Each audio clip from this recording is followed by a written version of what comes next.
Hello, this is John Wayne Mercure, Society of Living Poets, Chandler, Arizona. Writing sonnets is my hobby. You have a hobby, right? Do you realize that you're a poet, that your whole life is poetry? My hero is William Shakespeare. He's been my hero since I was in junior high school. A terrific writer, one of the very best. The only thing that's better as a skill writer than he is the Holy Bible, which is the #1 book in the world. People say it isn't. They're stupid, all right? That's just the way it is. Shakespeare had 154 sonnets. I've got 1,129 in his honor. This one here is about little towns. There was a great writer when I was a kid. Her name was Grace Metalius. She wrote a book called Peyton Place. A pretty explicit, dirty little book. She made millions of dollars off of that book. She sold millions of copies. They even made a TV series out of it, Peyton Place, about a little town. There's lots of little towns just like Peyton Place, like this one. Little towns, some good, some bad. They're not all like this, but this one is. I know because I lived there. Sonnet number 407. A little corrupt city without pity. Many little cities are just like this. 'Tis pity, 'tis true. Plenty of little cannibalistic sharks seeking to devour you. Strutting, preening, overweening conceit. Tiny fish, tiny pond. Boasting, arrogant, little souls, shackled by devilish bonds.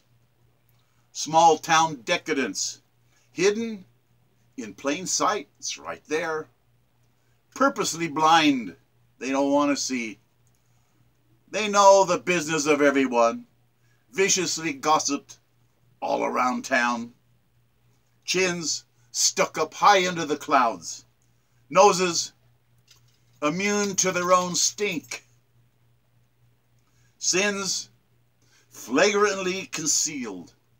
What will the neighbors think? My poor friend Ray, and this whole sonnet is dedicated to him. A good guy, Ray. He was murdered by enemies masquerading as his friends. He was only 52, and they murdered him. Say his name, Ray, with reverence. A true gentleman among fiends. Serpents, snakes told me long ago he was dealing drugs. I knew it was not so. Cruel human varmints seeking destruction for him. I know. He was simply trying to earn an honest living with a mobile picnic bus. He was cruelly treated by human monsters, snakes living amongst us. For many years he ran a successful restaurant, a great restaurant, clean and popular. Sore, angry serpents, jealous ingrates, they heard him.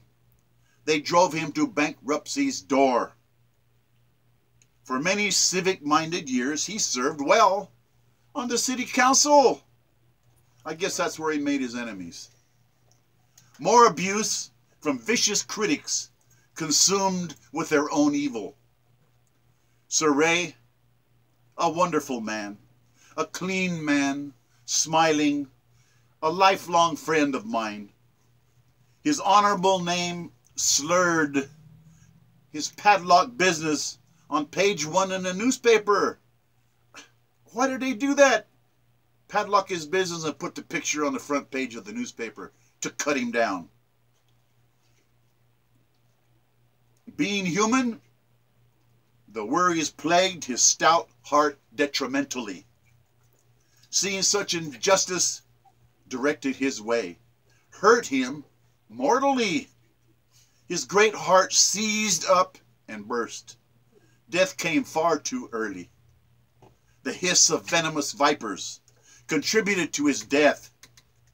Can't you see? Can't anybody see? Are they that blind?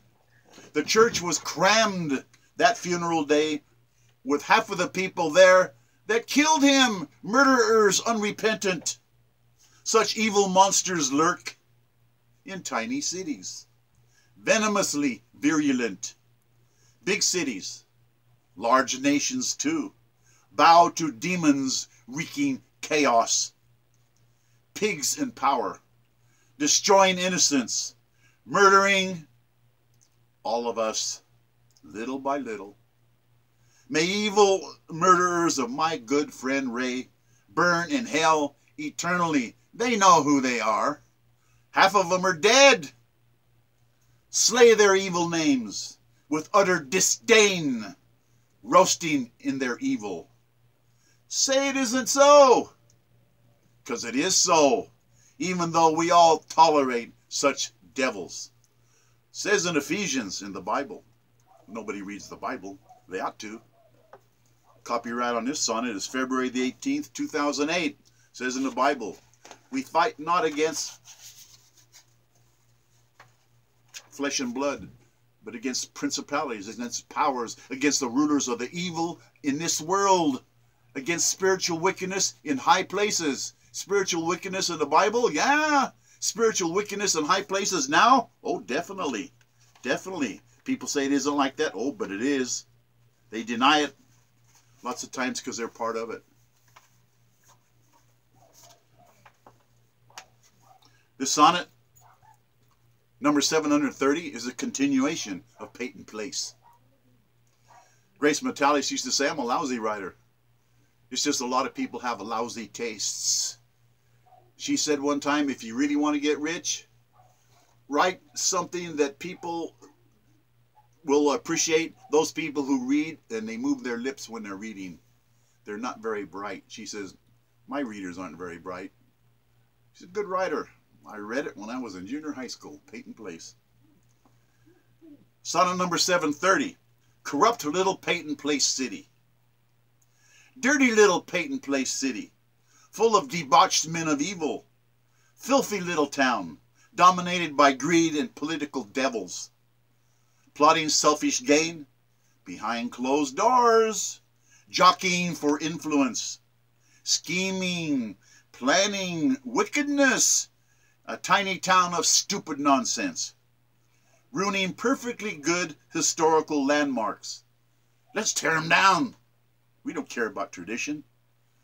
Planning construction contracts for cronies in this little Peyton Place town.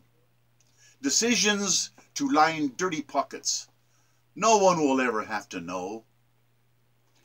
Actions of demonic politicians. Corrupt hearts of ice and snow. Most formidably constructed building in all of this ignoble town. A ghost now. It's gone. Old high school smashed without anybody even a frown. A new high school construction, contracts for cronies. The new high school, it's hideous. A guy told me it was just so ugly he couldn't believe it. A hideous replacement. Old schools, soon to be demolished. No pity for old traditions. New city council, offices, the old ones aren't good enough. We'll construct them soon. City goons in new offices. Brewing, plotting, maneuvering, greedy little political loons. Cooking up one-way street, schematic. Buy up unused properties along the way. Make huge profits redirecting traffic in that little Peyton Place lunacy. The police were called to the new high school 244 times in one school year. Please give the kids criminal records. Ignore their bitter tears. Be certain of one thing. No learning is going on in this fear. See kids bullied, shaken down, threatened, school nightmare. The finest warm water swimming pool splashland in all the Southwest. Somebody stole theft of thousands of dollars from that pool, closing this pool for a while. Splashland was the best. Build a new unneeded pool. More corrupt construction contracts. Killed with splashland as a landmark. Greedy politicians, evil acts. Increased taxes for the naive citizens. Run up horrendous bills. Cease logic. Rape reason. Wicked-eyed scoundrel politicians. Running roughshod over fiscal responsibility. Stupid willy-nillys. Counting corruption as virtue. This rotten little Peyton Place city. The righteous, it says in the Bible, shall wash their feet in the blood of the wicked. Outrageous tax increases impoverish this Peyton Place city of the dead. Blasphemous sacred oaths violated. Condemned, severed heads. The sonnet, copyright June the 12th, 2009. What I'm saying is, hey, in most of those little cities, and they're not all like that. There's some that are great. But I'll tell you, there's a lot of them out there. You ask Janis Joplin what she thought of her little town. She couldn't wait to get out of there. You ask Anna Nicole Smith what she thought of her little town. She couldn't stand it. She had to get out. Why? Because everybody's in your business. Those very same people in those little towns couldn't make it in New York. They couldn't make it in Chicago. They couldn't make it in LA. They couldn't make it in Metro Phoenix. There's 4 million people just in this county. And these people want to be big shots in little places. And they are spiritual wickedness in their little high places. This sonnet, I love high school reunions. I just love to be around it. It's just wonderful to see those people that I really cared about, to see them again. Sonnet number 668. No more high school reunions. Sonnet number 668. So close to number 666, which is the number of the devil. The sonnet of the great Satan. Bite the dust. Destroy the old high school. Cruel demolition. The most robust, sturdily constructed structure in that entire town. Ghost, with nowhere to rest, roam the parking lot and they frown. The high school's gone. The local college, the local university, the local junior college, city government, they were all negligent. They were part of it. Call them morons. Call them fools. Moral compasses, indigent. Tear the old school down. Elected officials, idiots, inbred cretins. Crocodile tears. No honor, no decency, no sense of tradition. A city without pity. The old high school built like a solid castle. Pity absent. Compassionate citizens? No, they don't have any compassion. Witless and so evil. Built by that high school was built by the Civilian Conservation Corps during the Depression when everybody was hurting. Guilty destruction of a wonderful old high school. Trash it. Works Projects Administration built that school. They helped with building all of it. Jerks tore that splendid old building down. The Devil's Cauldron. Class of 1934 right in the front. Class of 1934, they bought, with their little pennies, they bought the flagpole out front. Tear that down too like trash. Where is it? It's gone. Jackasses in charge.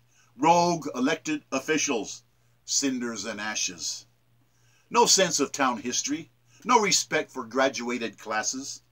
So now, there's a parking lot. There for fools and dumbasses. A grand old encircling fence. Beautiful brick fence with iron lattice work on the top. So pretty. It's all gone. Planned dismantling, piece by piece. School bosses, so ugly. I spent 16 splendid years in that dear old school building.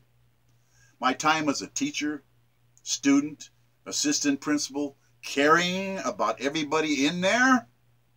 What a pit of snakes that little town is. To this very day. Bandits of society. Little town snobs. Destiny will slay them. Half of them are dead. Lunatic officials asked me to cover up a gang rape of a girl. Sick monsters, a superintendent, a chief of police so cruel, his son was one of the rapists. The police chief's son, he was shot dead. Please immortalize this town without pity. Their hands, blood red. John Milton, he's one of my favorite writers. And if you haven't read John Milton, you're missing a lot. He's right in there with Shakespeare. He wrote this: not to know me argues yourself unknown. You've argued yourself right out of my life. Get away from that town. Leave and never return. Rot in hell, you demons. Corrupt elected officials shall burn. Hot steam coming from my ears. Blood from my eyes. The city's treason to their own. John Wayne Mercure, the sonneteer. The copyright on this sonnet is April the 7th, 2009. What I'm telling you is, hey, people are great, but there's spiritual wickedness out there. And this country right now is in trouble. I don't know why they're not supporting Donald Trump. I did the best I could to support all the past presidents. Obama, I didn't like him, but I tried to respect him. What I'm telling you is, we have lost our respect for each other. Freedom of speech doesn't mean we should hate each other. Little towns, big towns, we got to try to get along. It's just like Rodney King was saying, can't we all just get along? No, we can't. No, we can't. We're at each other's throats like wild dogs. Why is that? Are we supposed to be Christians? They were saying in the Christian land, you have to try to find the Christians. Take your lamp and look around and see if you can find an honest man, an honest woman. Are they there? Oh, yeah. But they don't say anything. They're intimidated? I don't know what it is. We got to stand up as human beings and try to help each other. And this town, I'll never go back. Can't. Won't. And the thing is, I love that town. And everybody in it is just gone. Gone with the wind, as Margaret Mitchell would say. God bless us, everyone. John Wayne Mercure, the sonneteer. Thank you for listening.